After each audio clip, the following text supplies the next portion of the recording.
Welcome to the Near Memo, a weekly conversation about search, social, and commerce.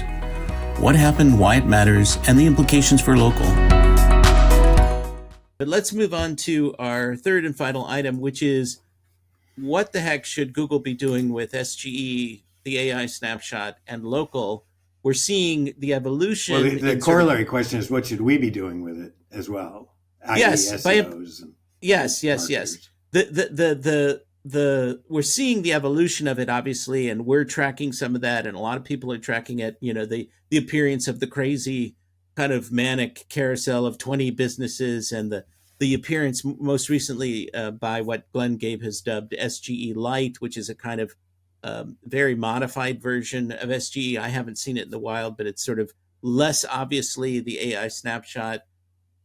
So, you know, Google is proceeding on this parallel track. They've got Bard, and they announced the assistant with Bard, and they're sort of merging those two products together. They've got what they call extensions, which are plugins, tools that can go into Bard to provide additional functionality. Right now, only Google apps, but soon third parties. So Bard seems to have taken on a coherent growth trajectory or evolutionary trajectory. SGE is more uncertain. And SGE was sort of more of a defensive product in a certain way than Bard is. And Google will be at the crossroads at some point when it has to decide where it's going to place its bets. But for now, what do you think about if the question is what should Google do with local and SGE? What would your answer be? I don't know what Google. It's hard for me to ever recommend something to Google because, as we spoke about in the previous thing, they're going to do what they do based on their internal incentives, not based on any needs I might perceive as real. That being said, I see SGE, like you said, as a defensive move, but also as a grand test. And until such time it's no longer a test, it's like I'm not even sure as a SEO that we should be worrying too much about it. It's okay to report on it, but it's as a test. Google is trying to determine what formats are useful to people. The reality is it's very verbose, and a lot of times the top 2 or 3 search results, which are not as verbose, are just as helpful, right? So it's not clear to me where this will ultimately slot in to a page. We know that Google wants a cleaner page. They've talked about that a lot over the last 2 or 3, 4 weeks, and they've removed FAQs and other universal elements from the page, perhaps to make room for an SGE module. But maybe SGE is just going to be totally integrated into the results and ranked along with other. Like a pack. Well, it's like a pack. Yeah, like a pack, ranked along with those based on how useful users find it. And if they keep, if they roll a small piece in and users find it useful, maybe it'll move up. And if they don't find it useful, it'll move down. So I don't see it as, I see Bard as in some ways more strategically aligned with where Google is going than SGE. Except on the ad side. But yes, otherwise, absolutely. Yeah, except on the ad side, although I don't see why ads can't be in all of their products like they are in Gmail, right? I mean, ads will be everywhere. With Google, ads are eventually going to show up everywhere. But every surface. But Bard, and with Bard, they're trying to create a cohesive productivity environment that captures the user, much like Apple captures the user, into a world that's sort of but they're not simply going to replicate. They're not simply going to replicate the Google SERP in the Bard results, and so you're not going to get as many ad units there, at least in the foreseeable future, as you do in Google. I mean, the Google page is. But for things like trip planning, for example, I see a combination of spreadsheet and word processor amongst multiple people. What should I be doing what should you be doing when you travel to Portugal next week? What are the sites that I should be particularly focused on around? So apropos of that, Portugal. So I'm going to the Syndic conference, and then my wife and I are going to take a little bit of time and go to a couple other places in Portugal. And one of the things that there's a Roman ruins, which is supposed to be really a fantastic site near a place called Coimbra, which is halfway between Porto and Lisbon. And so I was trying to determine like how long it takes to see this site for timing purposes. Do you need 2 hours? Do you need 3 hours? Is it a whole day? And I could not get that answer on Google. Like I did search after search after search, reformulating that query. How long does it take to see this? How long should you allot to seeing this? How long does it take to visit this? I did 10 searches, and what I was getting was just tours and ads and crap. And, just, it was just not helpful. So I went to ChatGPT and I said, how long should, does it take to see this site? And ChatGPT said, you should spend about 2 or 3 hours. Most people spend about 2 or 3 hours. It was immediate. It was clean. There was no garbage in there. And, that is much more consistent with a search result, much more consistent with my intent than all the GBP stuff, all the ads, all the organic listings. And I think, anyway, so I think that's an argument for what Bard is capable of, even though that was ChatGPT, versus the traditional Google SERP. But what I believe So I about, just as an experiment, I typed in to Google how much time to spend in Coimbra, and the first answer was a answer box or answer. Coimbra is a relatively compact town. So this is just a regular organic result. So you can visit most tourist attractions in one day. However, if you want to explore more of the surrounding regions, including the Roman ruins or the unique mountain schist villages, plan to spend at least 2 days in Coimbra, right? So right. speak So about Coimbra is different than Conimbriga, Coimbriga, right, which is the right, Roman ruins, right. and which are about 20-25 minutes away by car or So something. again, I just typed how much time to spend in Coimbra, and it says you can easily walk around for 2 hours or more on the site. That's the Well, first Google answer. That's a Google answer, just so I inorganic. did not find that in a bunch of Featured different snippet. in a bunch of different sites. I did not find a snippet that said that. I did not find that after reformulating the query a whole bunch of times. You're just Huh, a better searcher than I am, Mike. I guess so. But anyway, just to kind of conclude this.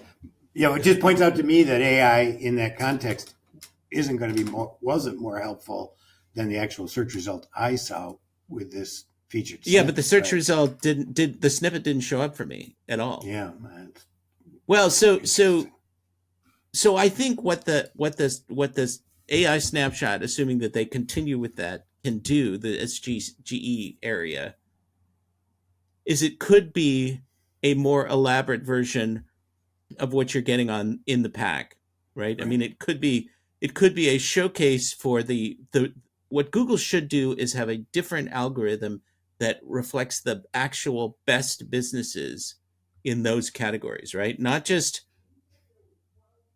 I mean, Google uses reviews to rank the pack, but it should be like the best businesses and helpful additional information based on what users respond to, so that you could get, I mean, Google doesn't want to undermine ad clicks, and they don't want to undermine organic results completely, but what people are interested in is like top 3.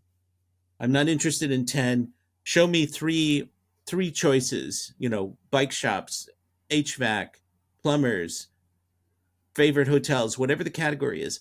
And that should be like the top 3 or top 4 businesses in that category based on a simple algorithm that goes to quality and trustworthiness, not 200 variables, and show those best businesses and let me see them. And then that would be a great user experience, right? It would undermine Well, ad you clicks, see and it that would with the under pack currently, right? I mean, that's their but attempt is proximity, prominence, the and relevance, but the right? pack is not the best 3 results in I would argue, in a lot of cases. If you're looking for restaurants, the pack often is not reflective of the best examples in the Right. category. And part of it is the reliance on on proximity, right? I mean, uh, Yes, proximity should not be a factor on the desktop in the way that it is in mobile, and it right. isn't. It isn't. This doesn't have the same degree of influence on the desktop. But it's like the centroid, right? The centroid is a kind of a default assumption about near me, but people are doing all kinds of things on the desktop that aren't immediate. It's a time issue. It's like when I'm on a mobile device, you can assume that I need something relatively soon, although you can't really assume that anymore because of the way in which people use mobile. But in the beginning, that was the assumption. I need it close in time. I'm gonna convert within the hour. I'm gonna convert within a couple of hours. Right. Or I want But someplace I can walk to, or someplace right. that's within this very small radius. So that's where conversational queries could come into play to refine, right? It's like, I need an Indian restaurant near, well, forget near me. I'm looking for best Indian restaurant in Berkeley, California. And then But they it could could come also back. it could also happen with faceted search. It could say, "Gee, you looking more for ambiance or great food?" And you looking close Yes, by or far away. yes, Faceted yes. search could do the same damn thing a lot less verbosely. It's like, who needs 3 paragraphs? Well, You know, that requires a query refinement. Or well, right? conversational doesn't imply verbosity necessarily. It just Although that's what we implies a typically follow. see is Well, verbosity. that's one manifestation of what AI can do. It's not the only way in True. which those results could be presented. That's But anyway, I mean, I think the advice, as we were sort of alluding to just a little while ago, the advice for SEOs is do nothing right now because Google is far from clear on what it wants to do with these results, and we may see something quite different than what exists today in a couple of months. Although we're getting closer to the time when I think Google said it was going to move from experiment to something less than an experiment, a beta product, I guess. I think they said Um, December was the yes, experiment right. So we're window for just 2 months. SGE.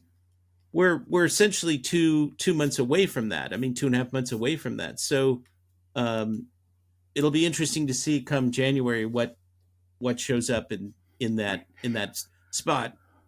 I think in the bigger picture, SEOs though do, and everybody else needs to understand that AI is going to be, has been, and will continue to play an ever increasing role in the SERPs that are delivered and in the answers that are delivered, both in terms of even featured snippets, which segments are pulled out, which things become featured snippets, because it's going to be much better at, and has been better at, understanding consumer behaviors and then modeling that back into the results. So regardless of how SGE specifically plays out, AI is in the SERPs to stay in one form or another. Yeah, absolutely. I mean, it could just revert to the featured snippet, which could be sometimes an AI result and sometimes not, depending Yeah, upon the interpretation of the query. exactly. All right. So on that ambiguous note, we'll end another episode of the Near Memo. Uh, Coming up in the next couple of weeks, Mike and I will be on vacation, so our schedule is going to be a little uncertain, and we will probably not be publishing 3 times a week over the next 2 weeks because everybody's going to be taking a little break. But until that time, we are here. We're here for you. We're here to answer your questions. We're here to provide customer empathy, which Google is not providing. And have a good weekend, and we will see you next time. Thanks for joining David, Mike, and Greg. To stay on top of the latest developments in local, subscribe to our newsletter at nearmedia.co. We'll see you next week.